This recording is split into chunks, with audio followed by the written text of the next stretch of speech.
Good morning, everybody. It is Thursday, the 2nd of February, and I have some time on my hands, so I'm going to ramble about for a bit.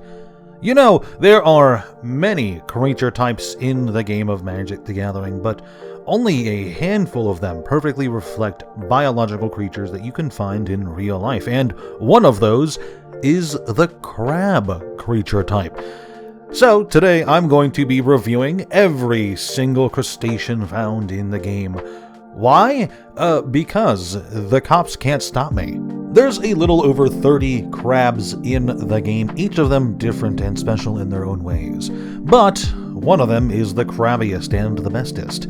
I'm going to be rating each of these crabs out of 10. 1 is the least crabby and 10 is crustacean perfection. With all of that out of the way, let us begin with Ancient Crab. Ancient Crab is a crab from Amonkhet. It costs 1 generic mana and 2 blue mana. It's a 1/5 with absolutely no ability, but some flavor text.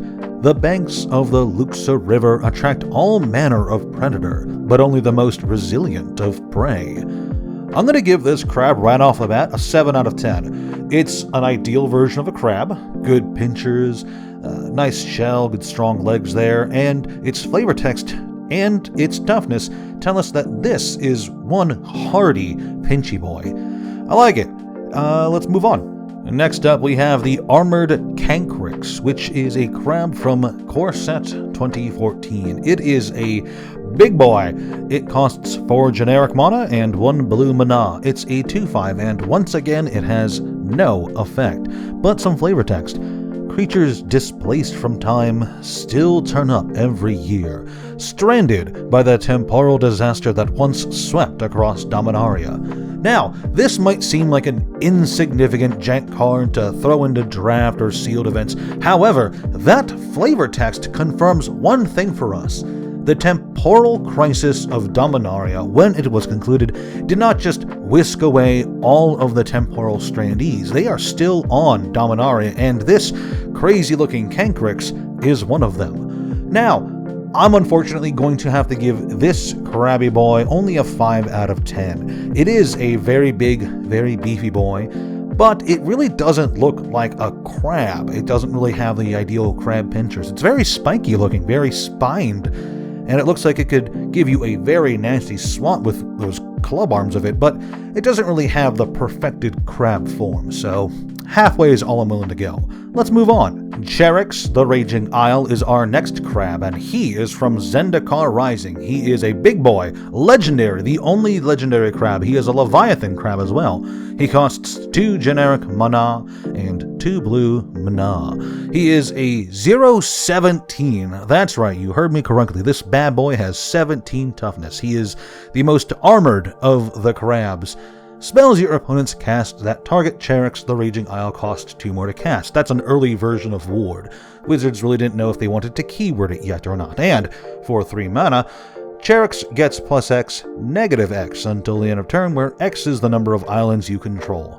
Zendikar's seas are deeper than anyone can fathom. Cherax is a very unique crab. Specifically, he's the only legendary crab in the game, and for that, I automatically love him. His lore is that he was the only survivor of a clutch of eggs upon which a piece of some sky ruins fell. Since there was no food around when it hatched, Cherax decided to gorge itself on the magic emanating from the artifacts within the sky ruins, and as a result, became absolutely massive. Ideal perfection of crabby bigness. It's great, I love him. I'm going to give this big boy a 9 out of 10. It's a Leviathan crab, so it's not a pure crab, but of the crabs, it is definitely the biggest and the pinchiest. Moving on, we have the Chrome Shell Crab, which is from Commander 2018, I think. There's so many Commander sets, it's hard to tell. This big boy costs 4 generic mana and 1 blue mana. It's a 3/3 crab beast. It has morph, and if you don't know what morph does, it says it on the card. You may play it face down as a 2/2 creature for 3 mana and turn it face up at any time for its morph cost. When the Chrome Shell Crab is turned face up, you can exchange control of a creature you control and a target creature an opponent controls. So this isn't just a big pinchy boy. It's a 3/3 after all. That's a big pinch. It also gives you one of your opponent's creatures for one of your creatures that you just might not want. I'm going to give this big pinchy boy, he's kind of shiny too, that's a plus. He's going to get a 7 out of 10. He's not an ideal crab, after all, he is a crab beast, but that's a unique effect, and he's a very shiny boy, which means he takes good care of his appearance. Let's go and to the next one. Crustacean. 9 out of 10 automatically for the crab pun in the name itself. This big boy is from Ikoria. 3 generic mana and 1 blue mana for a 1/6 with flash, and it loves blending into its environment, ambushing prey, and long scuttles on the beach. Beautiful, I love that. This big boy is a crab with flash, meaning it can just come out of nowhere and terrify and surprise your opponent with a super sneaky pinch at any time. Yeah, 9 out of 10. Great crustacean name. That's such a good name. I love it. Next up is the Dreadlight Monstrosity from one of the bad Innistrad sets. 4 generic mana and 2 blue mana for a 5/5 crab horror with Ward 2. By this point, they have figured out what they want Ward to do. And for 3 generic mana and 2 blue mana, Dreadlight Monstrosity can't be blocked this turn, and you can only activate the ability if you own a card in exile. And the best part about this crab is it's very obviously a big lighthouse inhabiting hermit crab with a lot of extra claws, no less. So, I don't know, I'm going to give this big boy an 8 out of 10. It doesn't have the ideal crab form. Bonus points, of course, for the whole extra lighthousey hermit crab nonsense, but it does lose some points for being from the worst in a Strahd set. Just sad to see it. If it was in a better set, this would probably be a 10 out of 10. Next up, we have the Drownyard Behemoth, which is an impressive 9 generic mana costing 5/7 Eldrazi crab from Eldritch Moon. It's got Flash and Emerge, and if you don't know what Emerge is, you can sacrifice a creature to cast this spell, and the cost is its Emerge cost, but reduced by the sacrificed creature's cost. It's a complicated ability, but I like it. It's really good for the set. And Drownyard Behemoth has hexproof as long as it entered the battlefield this turn. It is a big crab, but unfortunately, crabby perfection here has been corrupted by the Eldrazi, making it, in fact, weaker than if it were just a crab on its own. Sad to see. I'm going to have to give this big boy a 4 out of 10, just for being weakened by the inferior Eldrazi. They wish they were as perfect as the crab was. And next up, we have the Fortress Crab, which is a 3 generic mana, 1 blue mana, 1/6 from M20.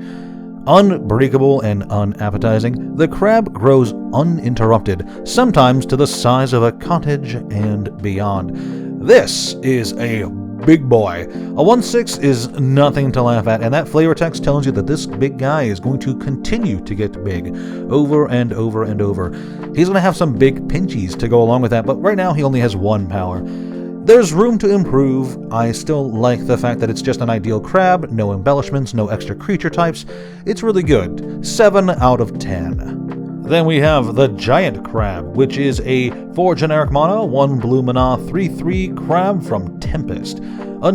For 1 blue mana, until end of turn, the Giant Crab cannot be the target of spells or abilities, and it has the flavor text of, during the Giant Crab's mating season, Skyshroud nights are filled with the clatter of their skirmishes, which means that these are fighty boys. So this is going to get an 8 out of 10 for me. It's a big crab, simple name, simple creature type, simple effect, big pinchies. But that fucking face deducts some points for me, holy crap. Still good though, I like it. Moving on. I wasn't really sure if I wanted to include this one because unlike a lot of the other crab hybrids, this one is a crab added on, not crab as the base. The Growth Chamber Guardian is a 1 generic mana, 1 green mana, 2/2 elf crab warrior from one of the bad Ravnica sets. It's got 2 and a green, adapt 2, and if this creature has no +1/+1 counters on it, put 2 +1/+1 counters on it. Whenever 1 or more +1/+1 counters are put onto Growth Chamber Guardian, you may search your library for a card named Growth Chamber Guardian, reveal it, put it into your hand, then shuffle your library. I'm going to be honest, guys, this only gets a 1 out of 10. It's not really a crab. It is a guy who glued some crab arms onto his shoulders, meaning he probably killed a perfect crab to do that. It's honestly embarrassing. I like the fact that you've recognized the superiority of crabs, my dude, but just gluing some crab arms onto your shoulders isn't enough. You're going to have to work a bit better to get a higher grade from me. Then we have the all-powerful Hedron crab from the OG Zendikar set. It's 1 blue mana for a 0/2 crab. Landfall. Whenever a land enters the battlefield under your control, target player puts the top 3 cards of his or her library into his or her graveyard. Hedrons perplex minds both great and small. This means that this is an inquisitive crab trying to understand the mysteries of a crazy artifact that's been all over its world for thousands of years by this point, meaning that this is a fellow inquisitive intellectual mind, a seeker of lore, Hedron lore, and a crab to boot. I think Hedron Crab and I could get along very well. 9 out of 10. Then we have the High Tide Hermit, which is a 5 cost for generic mana, 1 blue mana, 4/4 from Kaladesh? I hope I got that one right. It's got Defender, and when the High Tide Hermit enters the battlefield, you get 4 energy counters. Energy. One of the mechanics of all time. Pay 2 energy. High Tide Hermit can attack this turn as though it didn't have Defender. I feel like High Tide Hermit here is restricting itself. It needs to be battery operated in order to attack. That is just unfortunate. I'm sadly only going to be able to give this crab a 6 out of 10. Great design, wonderful shell you've got there, big boy. But sadly, being connected at all to the energy mechanic just weakens you overall. It's so sad to see. Moving on. This crustacean of perfection is the horseshoe crab, originally printed in Urza's Saga, I believe. 2 generic mana and 1 blue mana for a 1/3 crab, and for 1 blue mana, untap the horseshoe crab. In the final days before the disaster, all the crabs on Teleria have migrated from the inlets, streams, and ponds back to the sea. No one took note.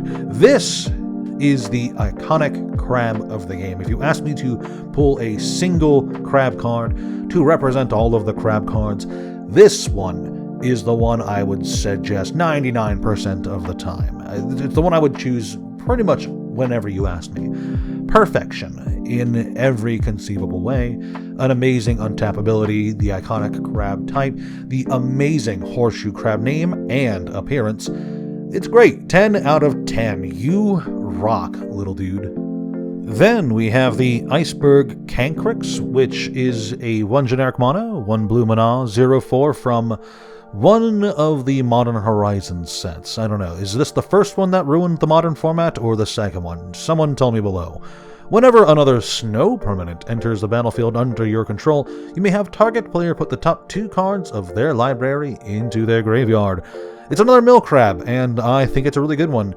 Shame that it's attached to the snow creature type, but you can't have perfection every time. I'm gonna give this big boy a 7 out of 10. Very shiny appearance there, but we know it's just ice on its shell, so you'll have to do a bit better, my guy. Jawari Scuttler is a 2 generic mana, 1 blue mana, 2/3 crab from Rise of the Eldrazi. Yeah, they've got a lot of meat. The only downside to eating them is that you often find human bones and body parts inside. Jabby, Salundi Sea Nomad. That flavor text tells me that this is a people pincher and people eater, and it is the amazing crab pose. It's striking right there. Amazing crab body all around, great pinchers, everything's pretty good. I wish it could be just a bit more crabby, so I'm going to give this big boy a 9 out of 10 and move on. The King Crab is a 4 generic mana, 2 blue mana, 4/5 from Urza's Legacy. For 1 generic mana, 1 blue mana, and tap it, put target green creature on top of its owner's library. I'm allergic to shellfish. Not only did it kill my entire village, it also gave me this nasty rash. Olivia Fisher. At some point, Olivia Voldar from Innistrad traveled to Dominaria and got absolutely fucked up by this King Crab. That's great. That is a lore fact. You learned it here first, folks. Now, it's a big crab, and it did fuck up Olivia, but it's got those weird spots on it, and its ability is kind of awful, so I'm going to only give this guy a 7 out of 10. Still a really good crab. Next up is the Mirror Shell Crab from Kamigawa Neon Dynasty, and it costs 5 generic mana and 2 blue mana. It's a 5/7 artifact creature crab with Ward 3 and Channel. 2 generic mana, 1 blue mana, discard Moonshell Crab, counter target spell or ability unless its controller pays 3 mana. A crab counterspell. How perfect is that? This guy gets a 9 out of 10. It's a bit sad that they had to create an artificial crab to finally pull this effect off, but I love it nonetheless. Next up is the Oraxid from Nemesis. It's a 3 generic mana, 1 blue mana, 2/3 crab with protection from red. I'm constantly amazed by the tenacity of living creatures on this plane. Even in the stronghold's white-hot core, life persists. Uratai. I'm gonna give this crab a 4 out of 10. It hasn't really done anything wrong. Protection from red's good. You can see it in the art. It's fucking up some goblins, but that face, really. Whew. There's bad crab faces, and then there's this face. It looks fucked up. Moving on. The Purple Crystal Crab from one of those Planeswalker decks from a few years back. It's a 1 generic mana, 1 blue mana, 1/1 creature crab, and when it dies, you draw a card. That's amazing! A crab that gives you a card. A precious shell without, a delicious taste within. And that is correct. Crabs taste absolutely amazing, and I'm sure that this crystal crab has a great taste to go along with it. I'm going to give this guy a 9 out of 10 just for being such a good, perfect version of a crab. Good effect, good power toughness, good cost. It's great all around. 9 out of 10. Moving on. The Riptide Crab is... ugh. Oh, God. That fucking face. Ooh. I had the problems with the Oraxid, but that's something. 1 generic mana, 1 white mana, 1 blue mana for a 1/3 crab that reprinted in Battle Bond. I don't know what original set it's from. Vigilance, and when it dies, draw a card. It sleeps with its claws open. It sleeps with its mouth open too, I bet. It's got a lot of claws. It's from the Riptide Isles, which means this thing was probably subjected to some kind of crazy magical nonsense.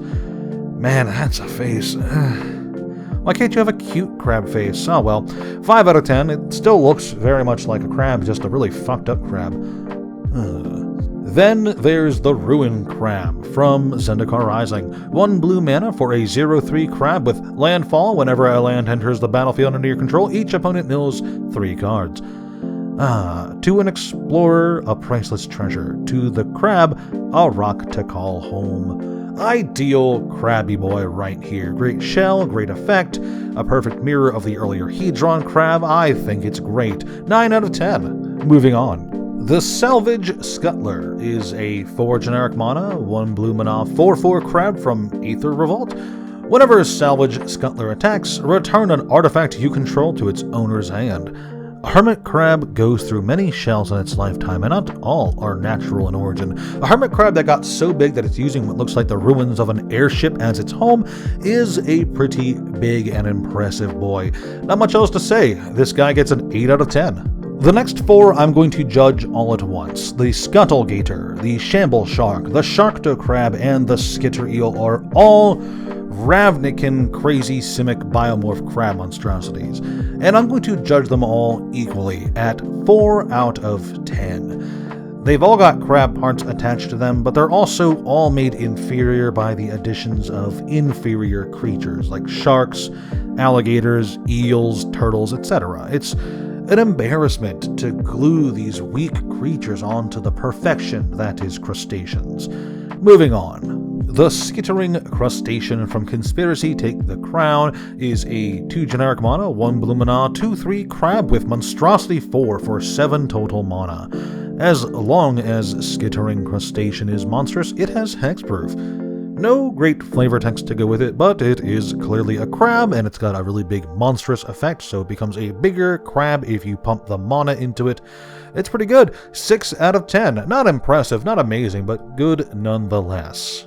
Thassa's Emissary from Theros is a 3 generic mana, 1 blue mana, 3/3 enchantment creature crab with Bestow for 5 generic mana and 1 blue mana, which means you can enchant this onto another creature rather than playing it as a crab.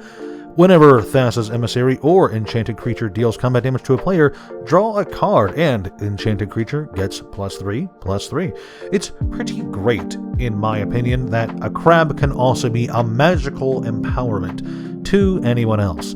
Overall, I like it. 9 out of 10. Majestic magical crab. Then we have the Uchulan, and what the fuck am I looking at here? It is... fuck... 3 generic mana, 1 black mana for a mystery power, 4 toughness, Crab Ooze Horror from, I don't know, one of the bazillion commander sets. Uchulan's power is equal to the number of crabs, oozes, and or horrors you control. Horrific Symbiosis. Oh, it's from a D&D set. At the beginning of your end step, exile up to 1 target creature card from an opponent's graveyard. If you do, create a token that's a copy of Uchulan. Neat that it can make more of itself to become more powerful, but D&D set, plus that art looks less than great. I'm gonna have to give this big boy a 3 out of 10, sorry. It's really ugly looking. The Vexing Scuttler is also an Eldrazi crab from Eldritch Moon, like the one from earlier. It's an 8 cost, 4/5 with Emerge for 7 total. When you cast Vexing Scuttler, you may return target instant or sorcery card from your graveyard to your hand. It's like a weird variant of Snapcaster Mage, but like earlier, it's an Eldrazi rather than a true crab. It's been corrupted by the Eldrazi weakness. Sorry, big guy, I still like you and I like that effect, but Eldrazi instead of pure perfect crab? Nah, 3 out of 10. Moving on. The Wishcoin Crab from M21 is a 3 generic mana, 1 blue mana, 2/5 creature crab with flavor text. What wishes do they grant? Mostly pinching-related ones. Umek, Superintendent of Waterworks. Simple name, amazing art, simple creature type, great flavor text. I think this is one of the crabbiest crabs to ever crab. 9 out of 10. I love it. The Wormfang Crab is from Judgment. 3 generic mana, 1 blue mana for a 3/6 Nightmare Crab? Oh yeah, it's definitely from Judgment. Wormfang Crab is unblockable. When Wormfang Crab comes into play, an opponent chooses a permanent you control and removes it from the game. When Wormfang Crab leaves play, return the removed card to play under its owner's control. That's awful. Overall, not great. Not a good creature type, because Nightmare is an addition, meaning it's weaker than a normal crab. Not great art, kind of hard to tell what's going on with that crabby art there, and the effect is awful. Losing one of your cards just to play a crab, not the greatest. I'm gonna have to give this boy a 4 out of 10. And finally, we get to the ultimate crab, the best crab, an automatic 10 out of 10, even an 11 out of 10. Every inferior crab wishes they were this crab. Nay, every other creature in the game wishes they were this crab. Every other card in the game wishes they were this crab. That's right, we're talking about the Modern Horizons 2 Crab Token, baby!